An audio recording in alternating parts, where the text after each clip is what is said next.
You know, in Dragon Ball Z, we've got clearly an entire cast of characters that are all extremely powerful. Now, granted, a lot of the characters end up falling into the background because they're too weak to compete with whatever is threatening the universe now, but still, they are incredibly powerful, and I don't think we really consider just how strong and how powerful these characters are and the kind of responsibility that that would entail.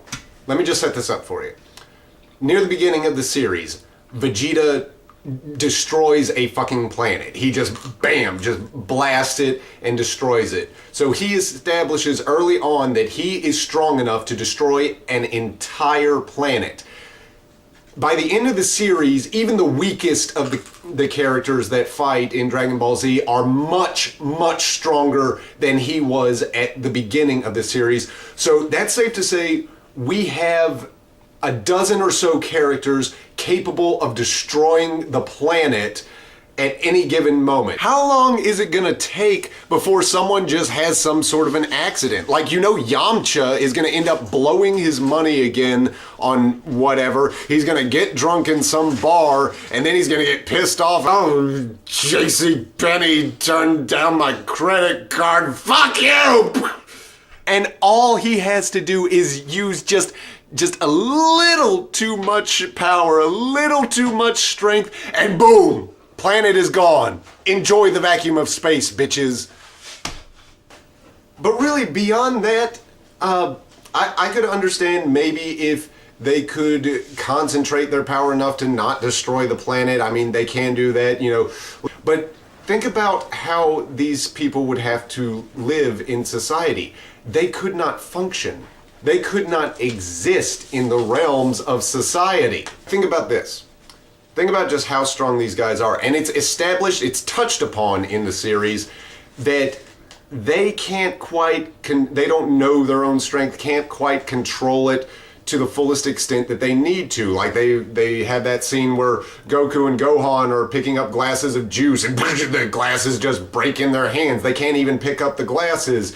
Or the moment where Goku pats Chi-Chi on the shoulder and she goes flying through the wall and through a fucking tree.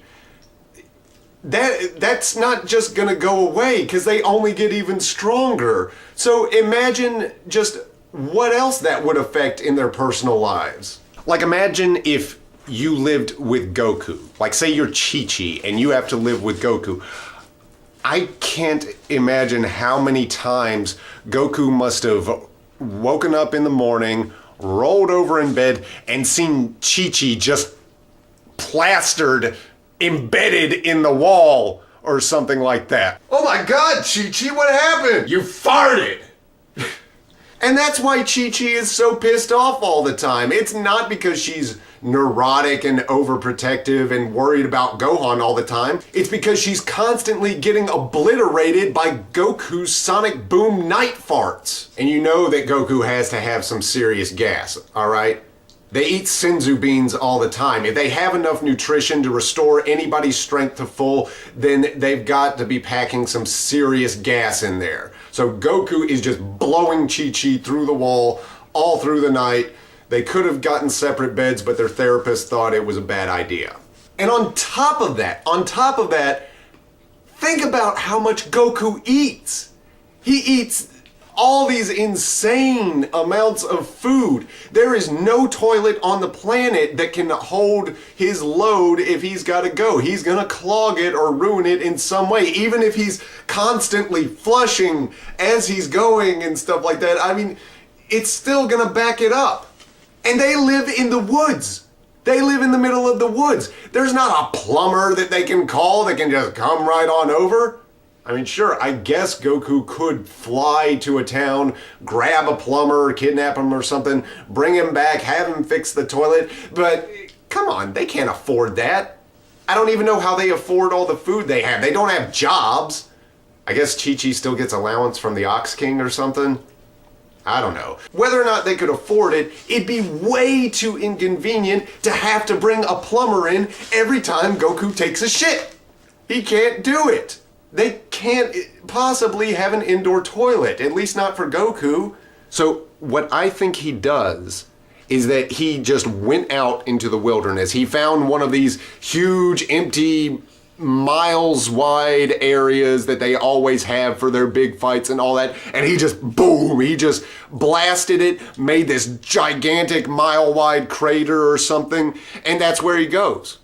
He goes out to this crater, he floats above it, just hovers about it, drops his pants, whips out a Cosmo, starts reading, and just does his business for like 3 hours or so. So we've just got this crater just filled with Super Saiyan shit all through the area. I mean, I don't know how they get away with it. You would think like the authorities would come in and say he's got to do something about it, and God knows what all is growing in there.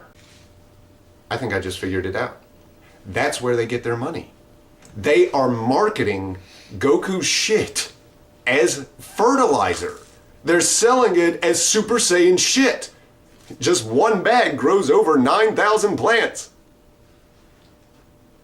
And don't even get me started on how Goku and Chi-Chi even procreate, let alone have sex. He can't even pat her on the shoulder. You're telling me he can bang her? Goku has got to be the most inert, unresponsive lover imaginable. Even if that is the case, I have to take a cue from Mallrats here. You know, the scene where they're talking about how if Superman had sex with Lois Lane, blah, blah, blah. Yeah, we're gonna use that whole thing here with Goku. Once he finishes, it's like a shotgun going off inside her, just like Brody said.